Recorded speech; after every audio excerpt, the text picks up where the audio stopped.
Fala, meu querido, tudo bem com você? Aqui é o professor William e hoje eu quero te mostrar o conceito de massa atômica. Mas o que vem ser massa atômica? A massa atômica é tudo que compõe o átomo. Eu vou te mostrar num exercício como você pode entender melhor esse conceito. Vem comigo agora! A massa do átomo, nos exercícios que a gente trabalha, geralmente vai aparecer isso aqui, ó.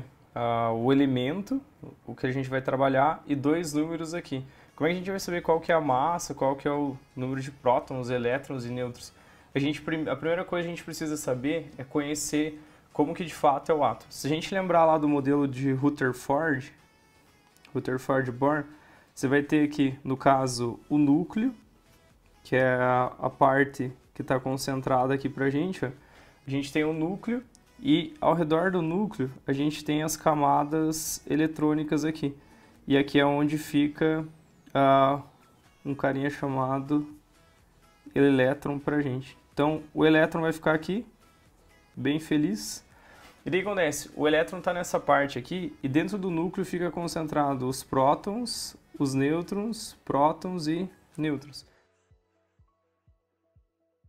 Para determinar a massa do átomo, o que a gente vai fazer? A gente vai representar tudo aquilo que o átomo tem, ou seja, o núcleo, que tem os prótons e os nêutrons, e também a eletrosfera. Aí como é que a gente trabalha nessa questão?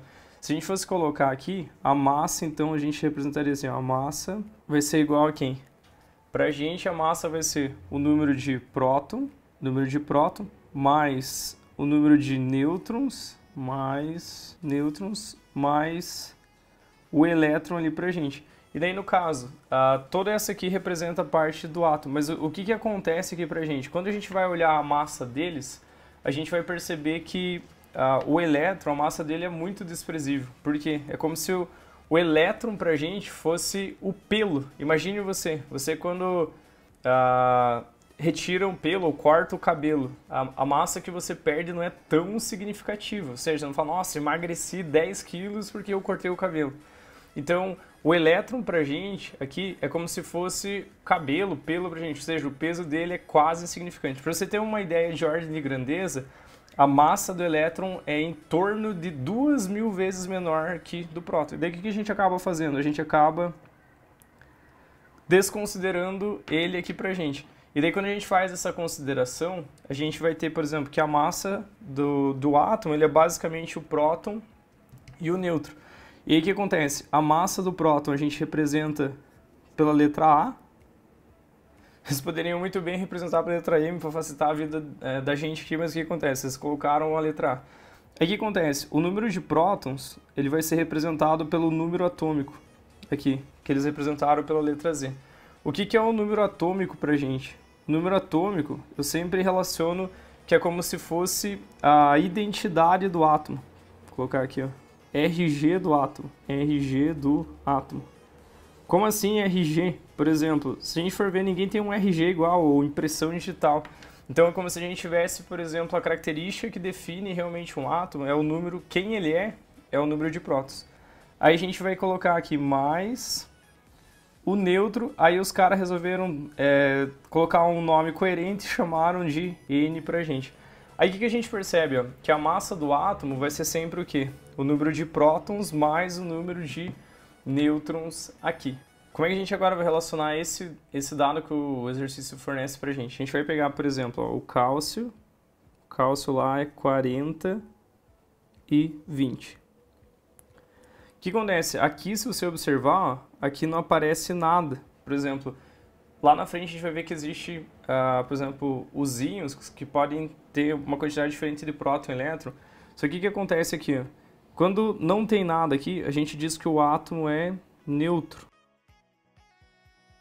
Por exemplo, quando um átomo é neutro, o número de prótons dele vai ser igualzinho ao número de elétrons.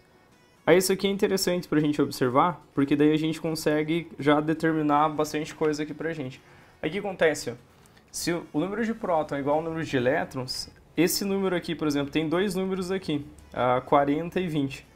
Se a massa é a soma de próton mais nêutron, o maior número aqui sempre vai representar a massa pra gente. Toma cuidado, porque isso aqui ele poderia representar assim pra gente, ó, o cálcio 20 e 40. Aí o que acontece? A maioria das tabelas periódicas, eles trazem a massa em cima e um outro número embaixo. E daí o que acontece?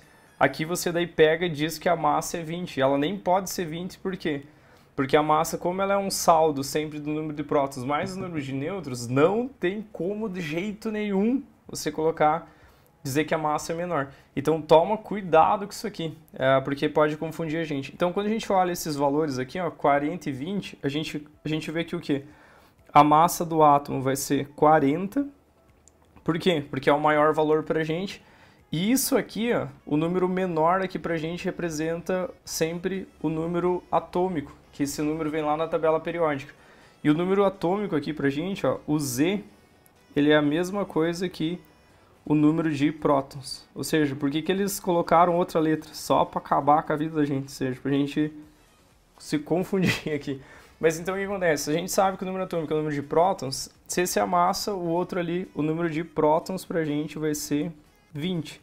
Aí como a gente sabe que o elemento aqui está no estado neutro, o que acontece? O número de prótons é igual ao número de elétrons, ou seja, o número de elétrons é 20. Só toma cuidado aqui, porque eles gostam de utilizar um sinônimo para essa palavra aqui, neutro. Por exemplo, eles podem falar que o átomo é neutro ou ele está no estado, aqui ó, estado fundamental. Ou seja, quando a gente fala estado fundamental e átomo neutro, para a gente é exatamente a mesma coisa. Então, na química, a gente vai ter que saber sempre alguns sinônimos e palavras, igual em outras matérias, em biologia, história, principalmente português, que representam coisas parecidas, mas têm nomes diferentes aqui pra gente. É mais pra gente diversificar um pouco na questão do exercício. Então, só relembrando, a massa do átomo, você precisa conhecer o quê? Como que funciona a estrutura do átomo em si, né? Tipo, do que ele é composto. A gente vê o que é próton, nêutron e elétron. E daí só tomar cuidado que o elétron pra gente é desprezível, a massa dele é muito pequena.